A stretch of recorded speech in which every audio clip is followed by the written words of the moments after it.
Attendees are in listen-only mode.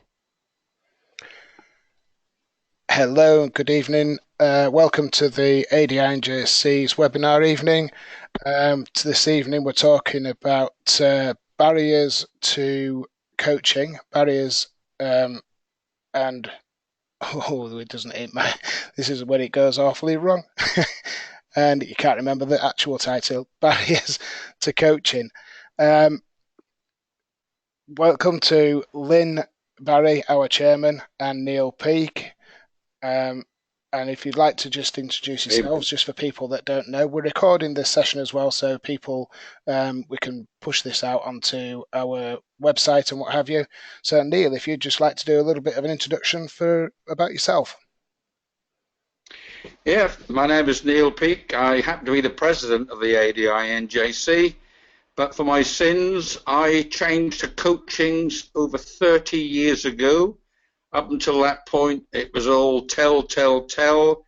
I never really understood the differences until I took a course and then suddenly realized that, yes, what I was doing was I was doing the majority of the work and not my students. After I became a coach, then I felt life had changed completely. And hopefully that we can convert one or two of you here tonight. Thanks, Neil. Thank you very much. And Lynn, if you'd just like to do a bit of an introduction. Yes, hello everybody, good evening. I'm Lynn, I'm the chairman at ADI&JC. I became interested in coaching when I became an ADI probably some 10 years or so ago. To begin with, I very much was an instructor. But I think coming from a teaching background, I realised there was a lot more to it. Attended lots of courses. I've ended up writing a book about it. I just thoroughly enjoy it, and I think it makes my teaching much more interesting. I think the pupils learn more, and I think they go away and they really enjoy it. And I know certainly I enjoy the lessons a lot more. So hopefully we can learn something together tonight. Thanks, Lynn. Yeah, and I'm doing the hosting tonight, and my name's Edward Marshall. I've come into this from a skiing background, coming into driver training, and we used coaching quite a bit in the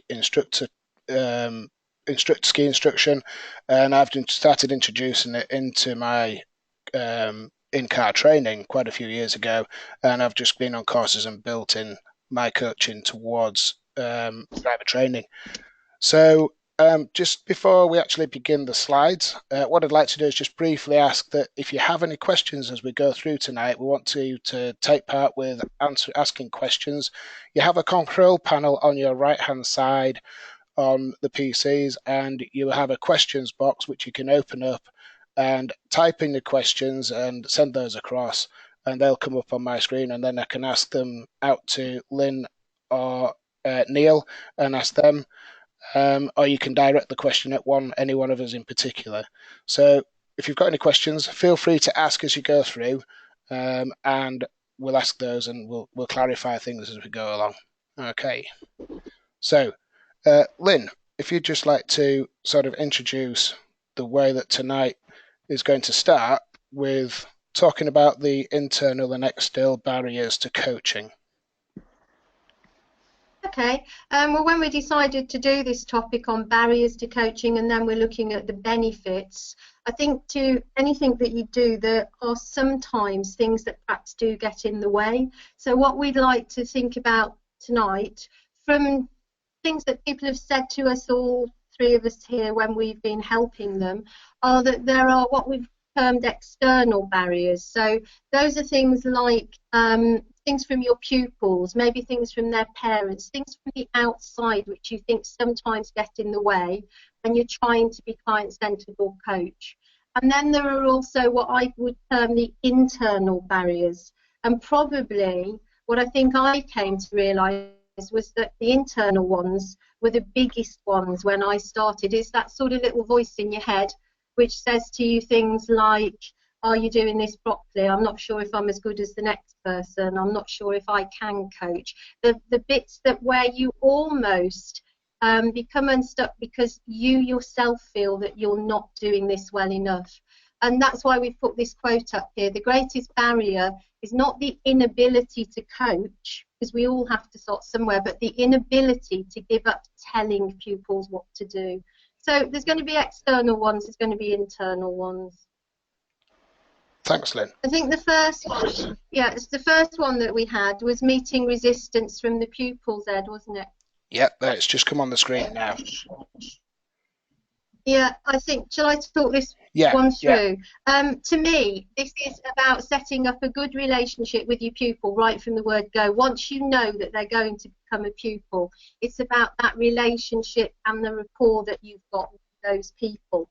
And I think you've got to show, and I'm sure we all do, but some people perhaps do this more easily than others. It's about being genuinely interested in them, making them understand how these lessons are going to work.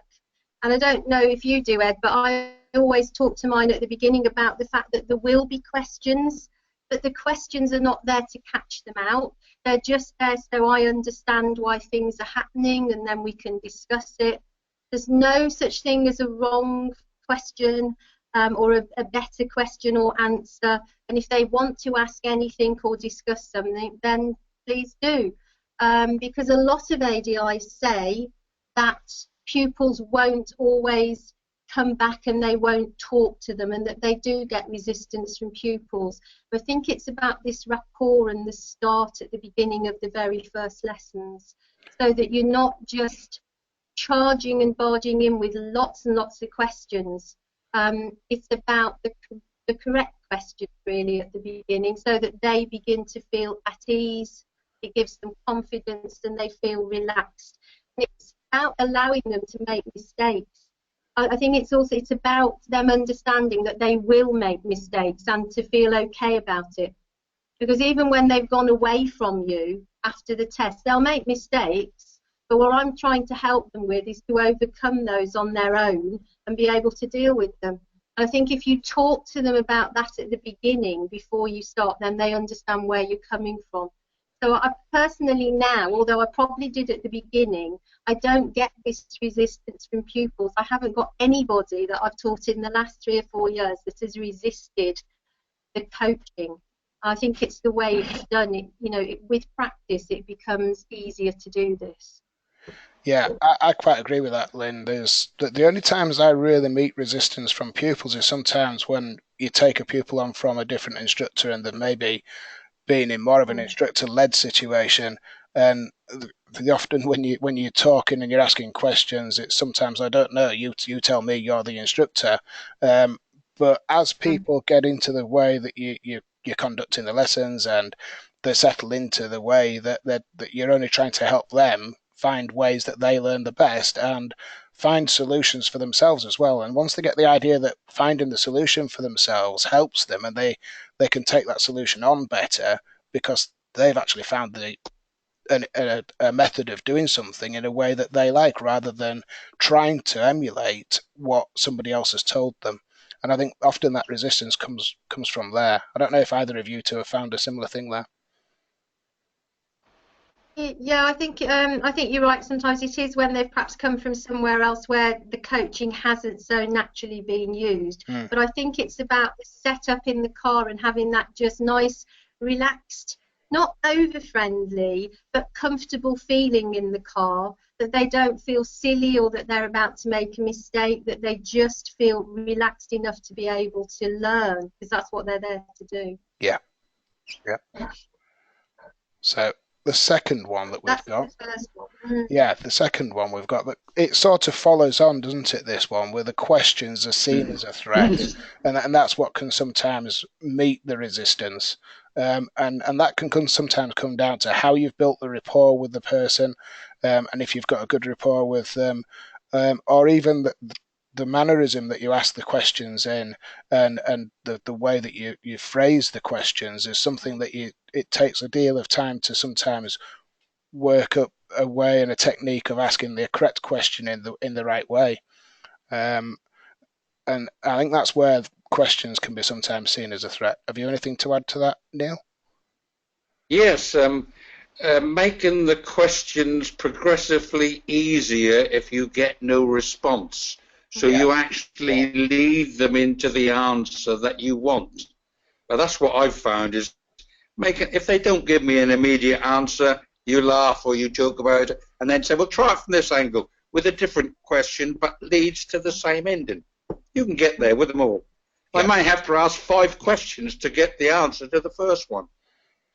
Yeah, and then slowly, once they get the idea, they start to get more genuinely into this themselves anyway. So I think they open up. Right. They open up a lot more. Yeah, exactly. Yeah. And as they get to know you, yes, definitely. I think it's to do with how you phrase questions, because if you say something like, "Why did you do that?" or "What happened there?" it's quite sort of, it's in their face a little bit, isn't it? It's quite abrupt, aggressive. It's not gentle enough, if you like, and this is more about how they're feeling about things, because sometimes they know they've done it wrong, it didn't feel right. So questions more like things to do with, how did it feel when you did that? What could you do differently another time? Are far less aggressive, and actually will get them beginning to talk, because really then they need to answer that, don't they? They can think. They do, and somebody on here, we've had Tony come up with saying that asking open questions can sometimes be less threatening than if you're asking like closed questions and just asking for one word answers. Right. Yeah, and sometimes, you know, we've discussed that occasionally a closed question, if you're coming into a situation that perhaps becomes a little bit unsafe and you need an immediate answer, that might, you know, you might need to do that. But yes, obviously more open questions, because then you're going to get more from them in response. Yeah. But a question should never really be seen as the word threat there. It shouldn't be seen as a threat in a lesson, should it? But, you know, if they feel, oh, I can't answer this, and they begin to get a little bit panicky about it, it's just about really putting them at ease, whatever happens in the car. Yeah, it is, yeah. And this leads us quite nicely into the next one, which we've got the relationship with the pupil. So do you want to follow on with what you were just saying about the relationship in the car there, Lynn? Yeah, I mean, I don't set out. It was like when I was a teacher. I don't set out to become their friend. I'm not their friend. I'm their coach, their teacher. I'm there to help them learn. But obviously along the way, with the majority of pupils, there becomes a really nice, friendly relationship.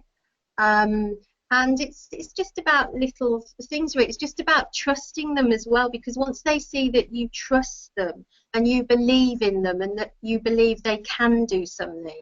Because I think if you go into a lesson thinking to yourself, this pupil will never do this, then that's exactly what's going to happen. You have to believe that they can actually do it, because ultimately, you know, they will. Some will take a lot longer than others, but they will do it. So you have to get this sort of trust and relationship with them in the car that you can then build on. And then all the questions and things just come along quite naturally.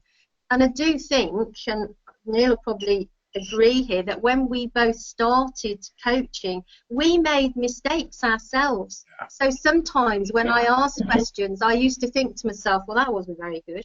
There's that little inner voice again. But what I would do then is almost admit it and just say, well, I didn't phrase that very well, did I? Shall I start again?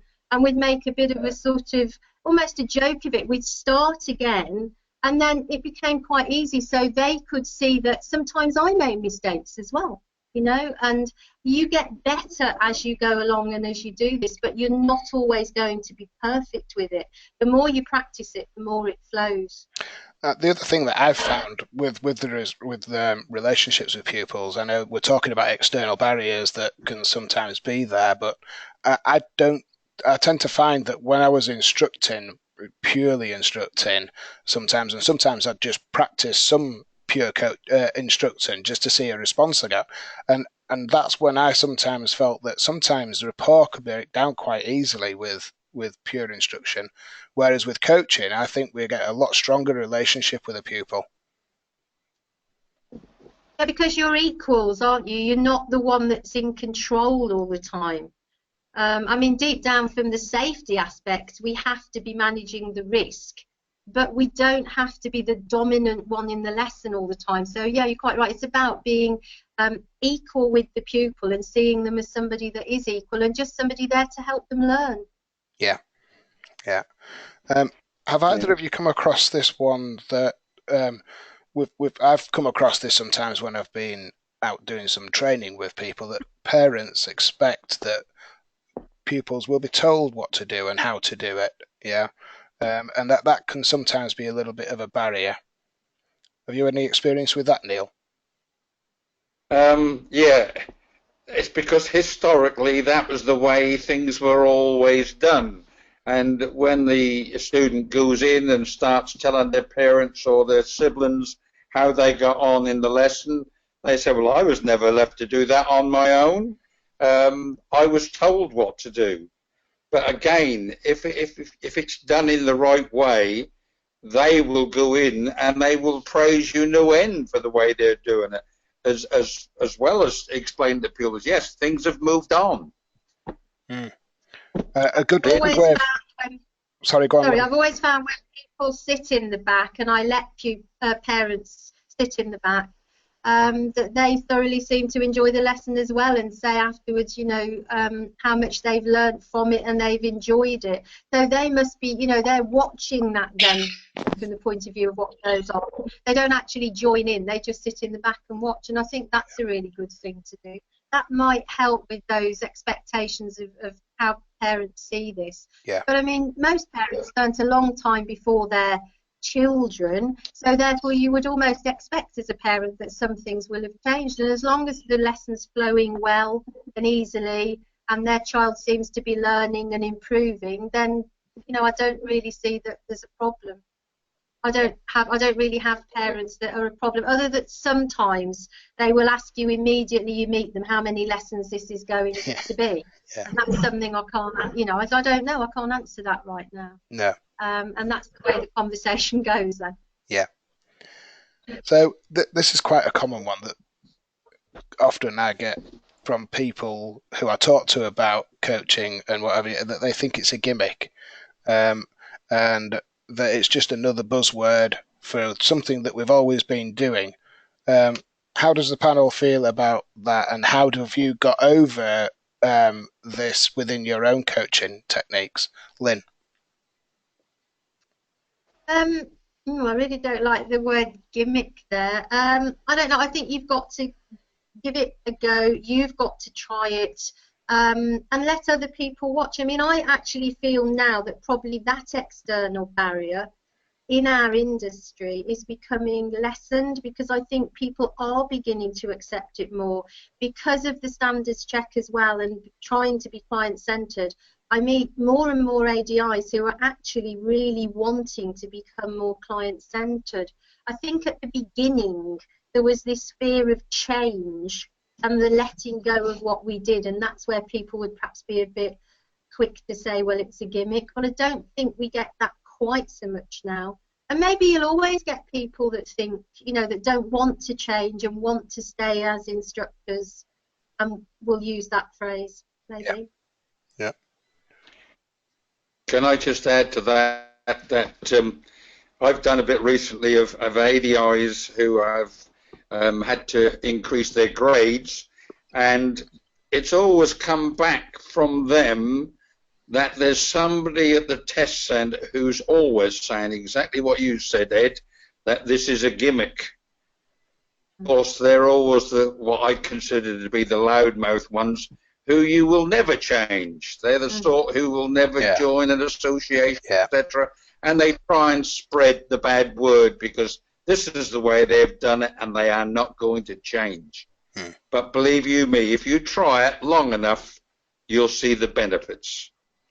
Yeah. It's probably because they're frightened themselves to change, isn't it? Yes. Yeah, these external barriers, or even the internal ones that we're coming across. It's more likely to be the internal ones, isn't it? Yeah. And this one, it takes too long. It's quicker to tell them. And I think in the early stages that it does take a little bit longer to go through some of the early stages of learning. But overall, I think you get a more rounded driver and somebody that retains knowledge and responsibility a lot better. And overall, sometimes it actually speeds the learning up because they're not having to remember something forcefully. They're remembering it because it's easy for them to remember because they've come up with it. So I think for myself, that's how I view coaching, and I've sort of done some sort of measuring of how one student that I've coached. I know you say it's not always possible, but it seems to take some people that you instruct longer to learn than people you coach. Have you come across anything like that, Lynn? I think at the beginning, in the earlier stages, sometimes it does take longer to coach, but that's because you're building up this relationship, the rapport, the understanding that they're going to be answering questions and thinking for themselves. But then once it starts to take off, it's actually quicker. And I find towards the end, once the coaching, is really well underway, I don't think it does take longer to coach. Probably at the beginning, it might. You nodding your head because you don't agree, or because you do agree, Neil? Oh, I agree with you 100%. The way I look at it is ADIs sit there and they, at the beginning, they go, this is what this pedal is for, this is what that pedal is for, without saying to them, do you have any idea of what the pedals are down there? And before you know it, they know what everything is, so why go through it with them again? As long as they know what each and every item is, fine, move on. So you're not wasting time, you're saving time. Yes. Yeah. We've just had somebody, Tony, come in, and he's saying he's been coaching for over 15 years, and he sort of didn't like the idea that in his check test he had to revert back to some of the telling stages, and sort of revert back. Have you done the new standards check, Tony, and have you found that easier, or are you looking forward to being able to sort of just continue and do what you normally, in inverted commas, do what you'd normally do on a lesson in your standards check? If you just give us a bit of an answer to that one, that'd be good. Okay. Can I come in there and say that on my standards check, I'd done nothing but coaching, and I was praised for it by the SE. So I can't see where he'll have a problem if he's coaching. All right. He's not had his standards check yet. He's had 3. Oh, right. He's had 3 cancellations. Sorry. Yeah. Oh, so, yeah. Wonderful. So, wonderful. Well, that's lots of time to practice. Look on the bright side. Isn't it? So maybe sorry, I was going to say maybe the examiner's gone off to be coached. Yeah. So internal barriers. These are more about what it is internally yourself, and the things that may hold you back. And when we were talking at the beginning, Lynn, you came up with this. You quite nicely summed up this fear of letting go of old behaviours. If you want to just come in with that one. Yeah, I mean, I'm although I will change things, and I'm quite flexible with lots of things. When somebody suggests that something's going to be different, there's an immediate sort of woo inside me that thinks, will I cope? But then I'm the sort of person that will allow myself to try and cope with it, to look at the change, to see what I need to do. And I've learned now how I learn best, which is to actually have a go at things. So over time I know how I do learn best, but I do understand that it is difficult to change from that very traditional instruction, because that's how we were trained initially. I know it's certainly how I was trained. Have you found it difficult to change over, Neil, or did it come quite naturally to you to change from instruction to coaching? Well, because I went from being an instructor to taking the teaching course, I'd done the 730 over a couple of year period, and I was experimenting as I went along, and I soon found out which was the correct way and which was the wrong way. And yes, there was sometimes you had to go over a bridge to join the two ends up together, but no, I soon let go of the old way.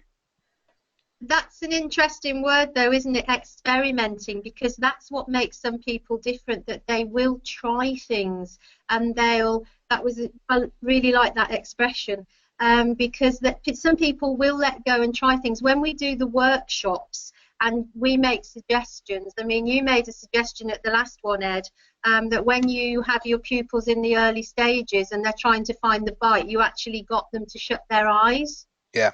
Some people were horrified at that and said they'd never want to do that, and other people said, oh, I'm going to have a go at that next time.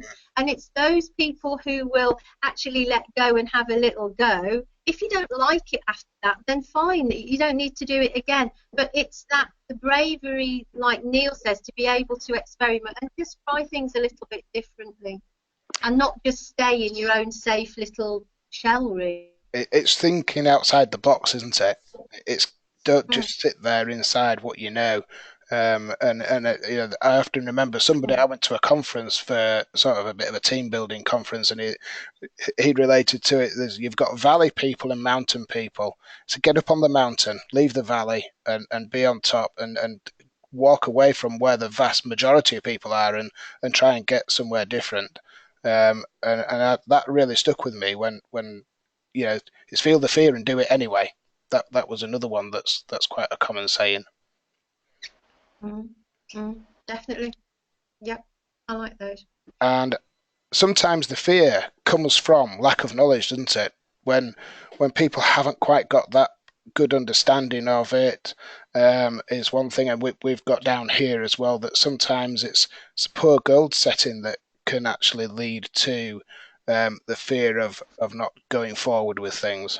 So would either of you like to build on that one a little bit?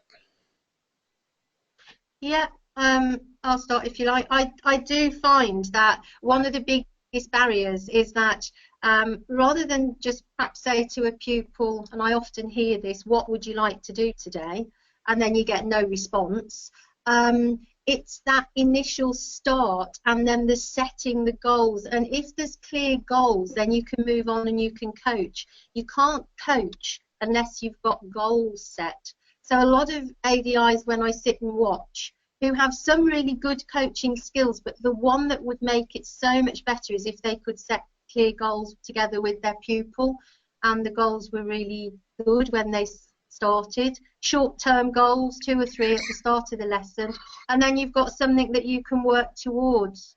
But I think the lack of knowledge as well is about you're not going to learn to be a coach overnight. You know, it takes time to do this. You can't become a coach by reading a book, you know, or just listening to us tonight. But coaching, if you really want to know about it, is about just taking all these little bits from as many places as you can and wanting to learn more and more about it, and then trying it out and working out for yourself what works and what doesn't, really.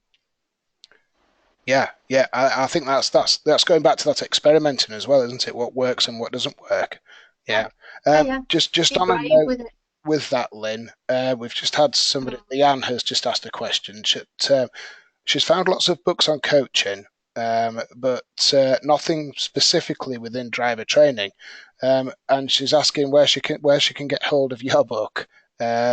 So my book? Yeah, your coaching book.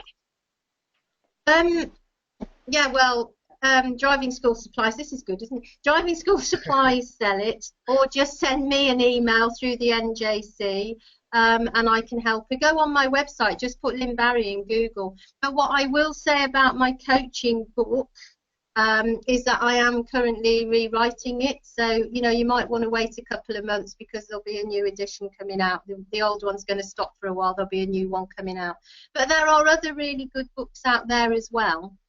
There's a lot of books that you can read, and the one that I like, because I've got together with lots of different books, but I do like John Whitmore's book, but I also like Ian Edwards' book, Can Drivers Really Teach Themselves, because it's quite simple to understand, and you could glean a lot from that as well. So, you know, by all means, mine, but there are others too. I'll just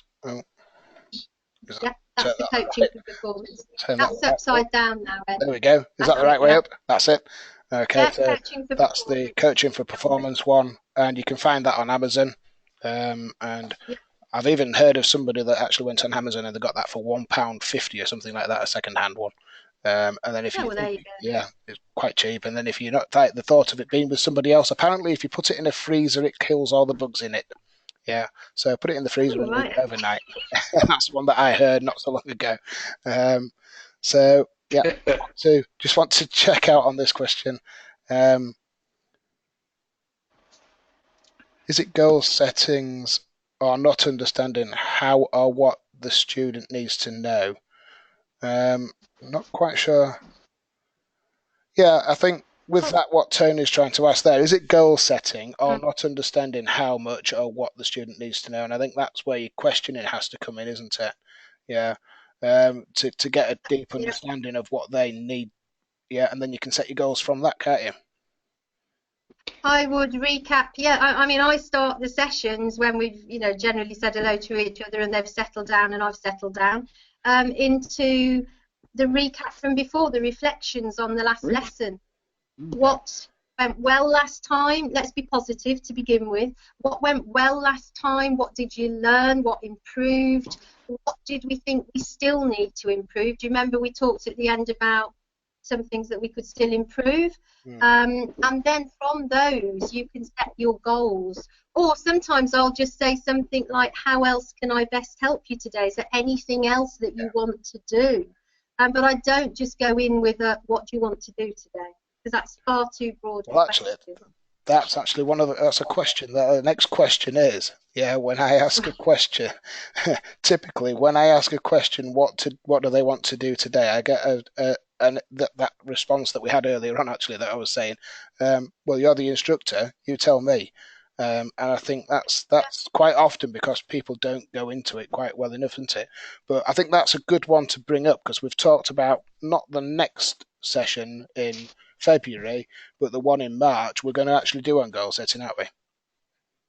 Yes, at one of our webinars. But to me, that is just far too broad a question, and it's a bit sort of, the pupils just got in the car, they've just come in from school or whatever they've been doing, and there you are suddenly saying to them, and what do you want to do today? What do you feel we should do? It's too big and it throws them. What you've got to do is set the scene more, go back to what they did last time, and any lesson that you do should come from where they were last time, to any practice that they had with their parents, then to what we're going to do today. Here we are, we're going to set the goals together, and then at the end looking forward to the next one. So it's got to come from what they know into more of the learning and the unknown. So I just think I really don't like that as a question at the start of a lesson. Try and change that round a little bit, and you will get you'll get them answering a lot more. I can see why they don't answer that question, actually. Definitely. Can I just come in there and say that when I'm ever given a lesson, at the end of each lesson, the pupil fills in a self-assessment where they mark themselves on every single topic 1 out of 10. And by just looking at it, what do you think we need to improve on today? We've done all these things right last week. What do you think needs improving? They've written it down, not me, so they already know what they want to do before they get into the car. Yeah, and if you look at the bottom of the slide with the website, the NJC Training UK website, there are those reflective logs. That's the sort of thing you're talking about, Neil, that you can print out and copy from there. So there's a lot on the website that might well help you. There's also 4 of us who've written up what happened on our standards checks and all about that, and that goes back to client-centered and coaching and the sorts of talking about. So do go on the website if you've not been on it. Yeah. Or even better, attend one of the ADI NJC's seminars on coaching. Workshops, that's I was just going to come in with that, because obviously David Allen's been listening really well on the last coaching one that we did, because he's got goals have to be smart. So but we'll cover more about what that actually means when we do the goals one, because we're just going off track a little bit. Let's draw it back on track and continue with these internal barriers. Other ADIs and peers, and this is what we were sort of talking about on the external barriers a little bit, wasn't it? There's a bit of a crossover here, and that's like what Neil was saying about the instructors in the test centre, where they can often have quite strong opinions of their own about what coaching is and their ideas of it. So I think we've sort of covered the ADIs and peers, although it is quite a strong one when you're actually thinking and you're looking at other people and you're thinking, I wonder what they're thinking. And I think you've just got to do what I said there, and it's just put yourself forward, make yourself stand out, and have your own USP. Yeah, because if you've got a USP, that's when you can, and that's a unique selling point. That's when you can get your prices up because you put yourself out there different to the others. Mm. And time pressures. Two lots of time pressures that we've actually got here. One on the move, and you briefly touched on this, Lynn, when we were talking about the closed questions. Would you like to just continue on with that one a little bit? So the time pressures. Yeah, we're talking here about, you know, things becoming a bit safety critical. So, sometimes you might stop your coaching and actually come in and help out with something that's going to become safety critical. At the end of the day, the safety's got to come in. But actually then, as long as afterwards you discuss it together and you talk about it and you get some learnings from it, then there isn't a problem with you having to necessarily take over. You may well have to, because there are time pressures on the move sometimes. You know, if you're coming into a roundabout and you've seen something they haven't, we came into one in a lesson today and there were some roadworks out the other side of the roundabout which I'd seen, which was bringing the whole roundabout to a block. But I think the pupil was really just concentrating on thinking which lane he was supposed to be in and what he was doing, and he hadn't looked far enough ahead. So at that point I needed to come in because he just was not seeing the things as I was seeing them. But then, you know, when we talked about it afterwards, it was quite a learning curve for him. Yeah, yeah. And time pressures with actually learning the art of coaching, and this sort of strikes on what Neil was saying about attending workshops, wasn't it? And reading, which is what quite a few of the people are coming in here. We've had a few different people come in with different ideas, books and what have you that they've been doing. And we've just had another question come in. Janet's asking, do you ever finish a lesson suggesting that the pupil might like to think what they would do next time, or leave them with a couple of options and possibilities to choose from?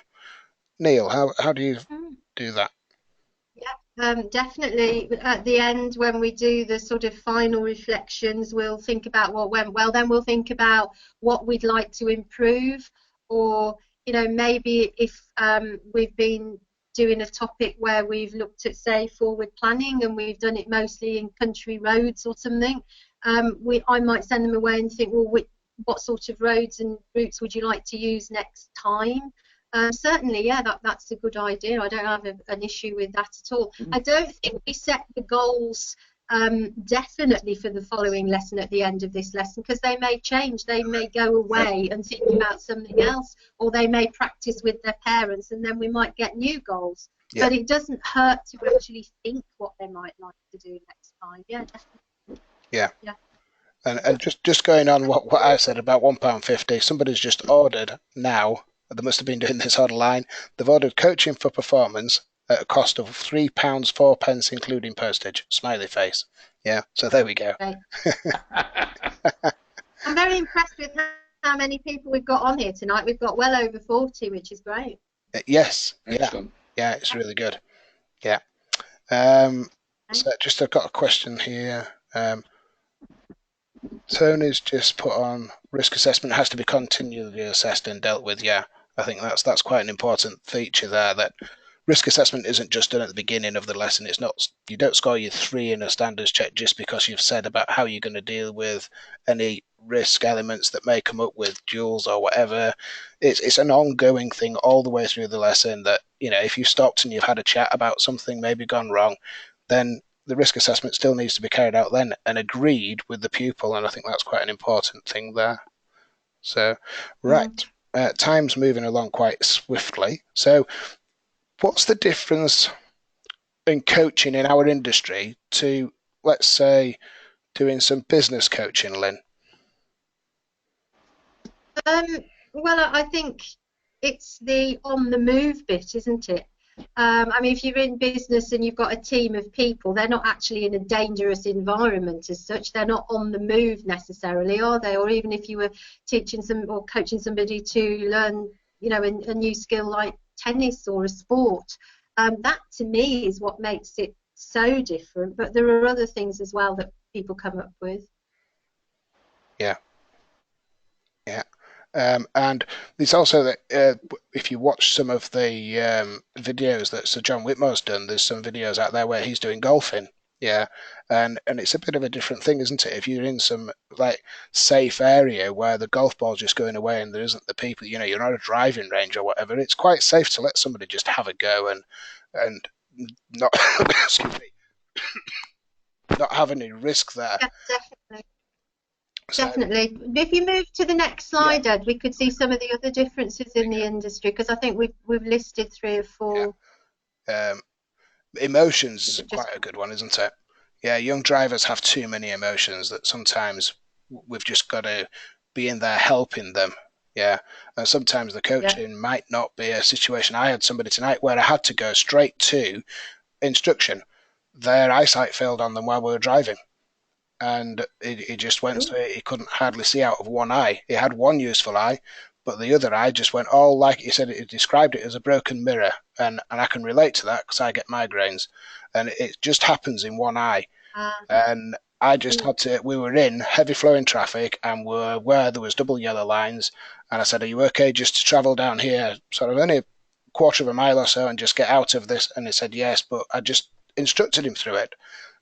So there are times there where you just have to take the danger element. It is, yeah. Yeah, the danger, yeah. And that's quite a good one as well. Go on, Lynn. Yeah, there's so much information, so many rules of the road that really they do need to understand, so that when other people aren't applying these rules, they understand what is right, what is wrong, and what their feelings are about it, and how they're going to learn to cope with it. Yeah. And other stakeholders involved. So, well, I mean, go on, Lynn. Do we mean parents? Do we mean the DVSA? Do we mean all those sorts of people? Because, you know, they set the tests and things. So we have all these things which really, in business or sport, it's not really the same at all. So it does make it slightly different in our industry, and I think we need to appreciate that. And sorry, I can't just see. Oh, the parents. Yeah, so that's almost another stakeholder, isn't it? Yeah. Yeah, and we've discussed them. Yeah. And yeah, it's a lifelong thing, isn't it? So it all needs refreshing. Yeah. Just got a question. Sorry, I was looking at a question. That's why there was a little bit blank there. Joe's just come on with a question here, and he says he gets pupils to reflect at the end of the lesson. And this sounds quite good what he's doing here. Joe's with me on a training session this coming Friday, actually. So it's going to be interesting because this is quite topical about what we've been doing as well. He's got 3 things that he gets them to write down and wants to develop on what they've done. And 3 things that they want to do and develop on the next lesson. Do we think this is a good idea? I have no doubt that it is, absolutely. The only question I would say on there is how flexible would you be to change those goals if next week the pupil came and said, I've been thinking about those goals, Joe, and how you develop it from there. So we've got to be careful that goals need setting, but they're never actually set in stone that they can't change. And few people have fallen foul of that. Go on, Lynn. What he's doing there as well is the power of 3, isn't it? Because 3 is one of these things, you know, lots of things we see, it's 3. 3 is powerful because people can remember 3. It's just enough to get really thinking. It's not too many, it's not too few. 3 is really good, I like that. Yeah. Good. And we've just been discussing this quote here before we came on air, everybody, and we changed this one around a little bit, but we think we've got this worded quite nicely now. Neil, do you want to, because you quite like this one, don't you? Yes, I really do. It's all about the benefits of coaching learner drivers, and it is, we can test if a person can drive safely, but not if they will. I hope that got through to people. Yeah. Write that down. If we can test if a person can drive safely, but not if they will. Now, I just want to talk very, very briefly, as time is moving on, about the benefits of coaching. What I have found over the years is that it is far less stressful to coach somebody than it is to sit there all day long and tell. So there are many benefits to coaching. You get a greater sense of achievement, both yourself and your pupil, both of you. When they achieve something, you can see it in their face, and you feel great inside as well that you've achieved something. You get a much more positive attitude from the student, really positive. And again, you become more positive. You allow them to do more and more and more on their own. This encourages this self-responsibility. Hand it over to them. Let go. Pupils will tend to learn quicker. This is contrary to what we said earlier on. Yes, they might be slow at starting, but they certainly do pick things up quicker towards the end. And of course, the benefit to that again is more recommendations, especially if you get, and it's not necessary to get first-time passes. We'd like to achieve it. It doesn't always happen. What we're after is getting safer drivers, not first-time passes, safer people behind the wheel. And of course, encourages more belief in yourself as well as an instructor. And of course, that gives you a better reputation. Of course, you can then start thinking about putting the old prices up. So I'd love to hear any questions about benefits of coach and learner drivers. If there's anybody got any, now is the time. We've got 15 minutes left or just under.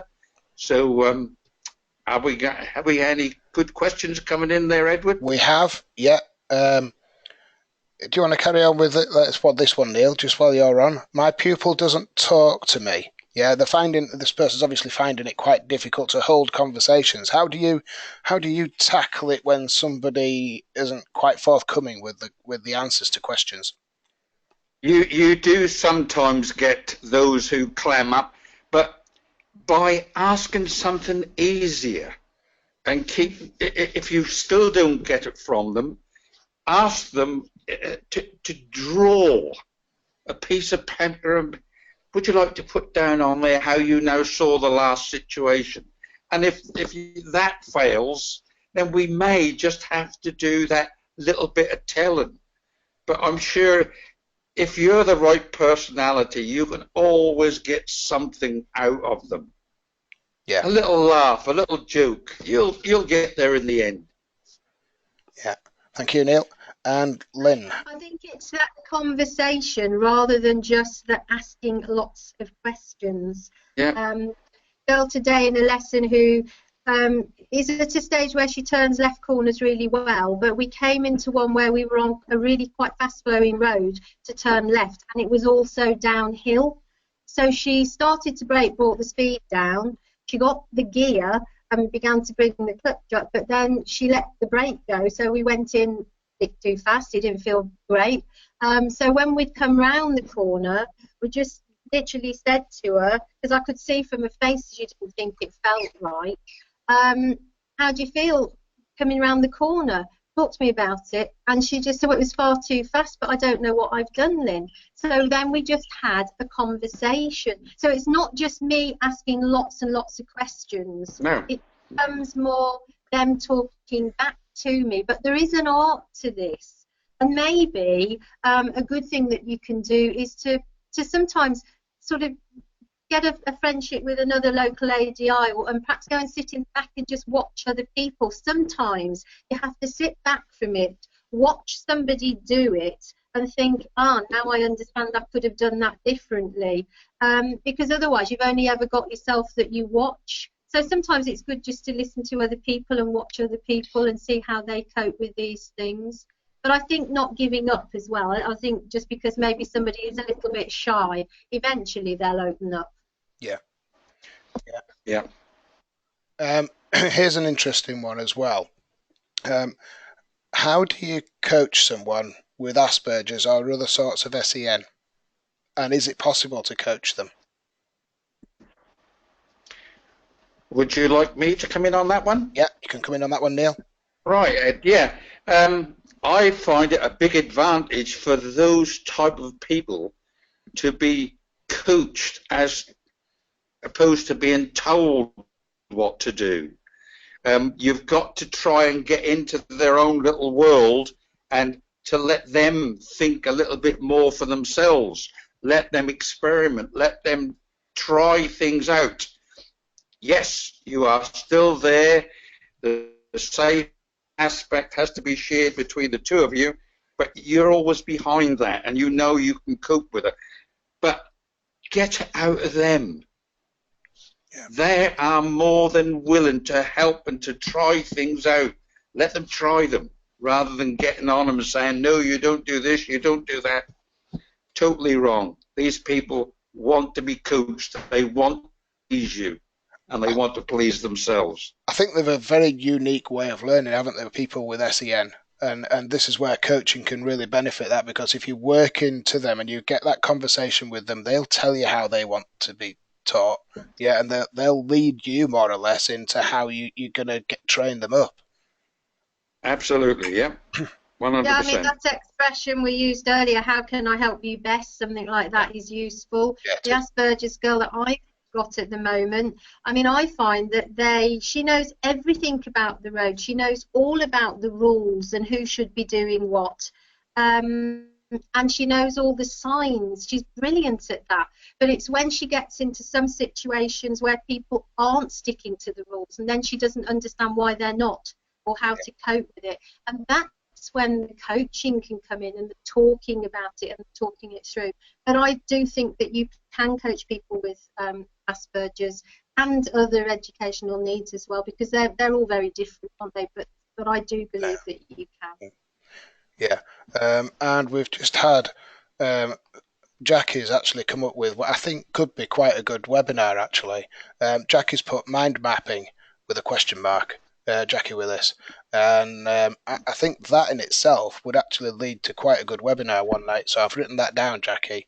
But Yeah, mind mapping is a brilliant way to engage with somebody. And the students are so used to using mind mapping because they use it in colleges and whatever, in schools.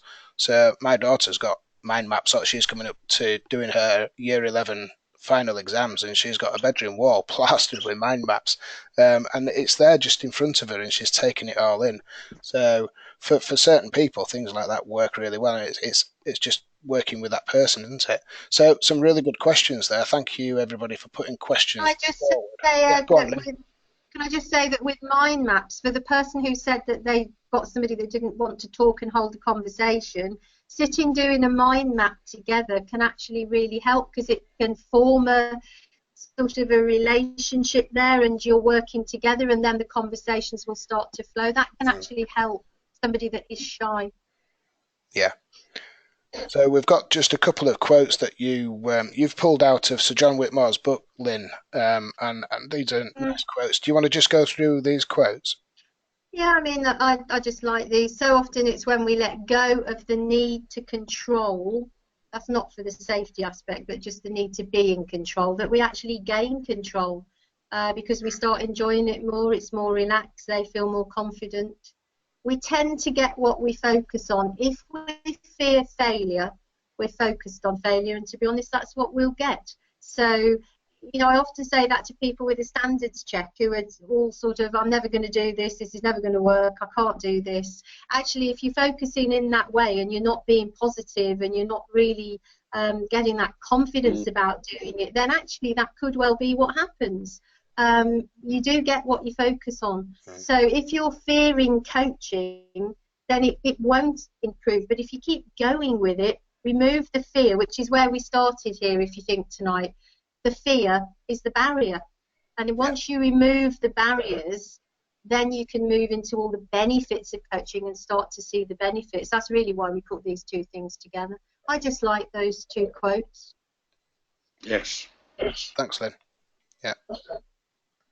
And the coaching workshop that we've got, which ties in quite nicely with what we've been talking about tonight, these workshops are coming up. and we're running these all over the country. We've got new dates coming up, and you can see that we're in Welwyn Garden City at the end of February, Leeds in May, Bristol down in July, and Milton Keynes. So we're up and down the country. Hopefully we've got a workshop near you, and it'd be great to see some of you at these workshops and meet some of you. I know some of the that are on here tonight have been to workshops that we run. So it's good to see you on here, and nice to see you at the workshops. Have you anything to add to that, Lynn? No, just that each of these, although there's a pattern to the day, obviously with a coaching workshop, they're all a little bit unique because it depends on who we get in the group and which way the questions go and how it flows, and it's done in a coaching style on the day. Yeah, I'm just checking out. I'll click that on. Have we any more questions? Just while I'm trying to read questions here. I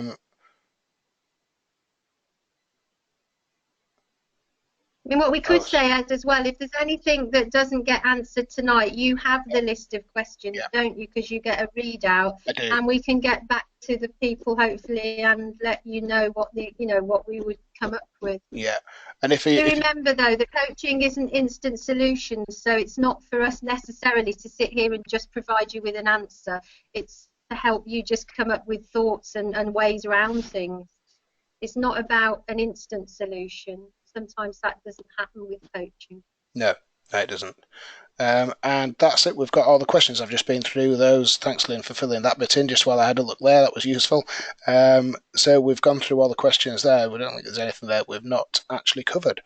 So the next webinar that we're holding is we're going to look, we'll have James Quinn and Nick Ibbott on with me on Tuesday the 23rd of February, and we're looking at the value of feedback and how good is yours.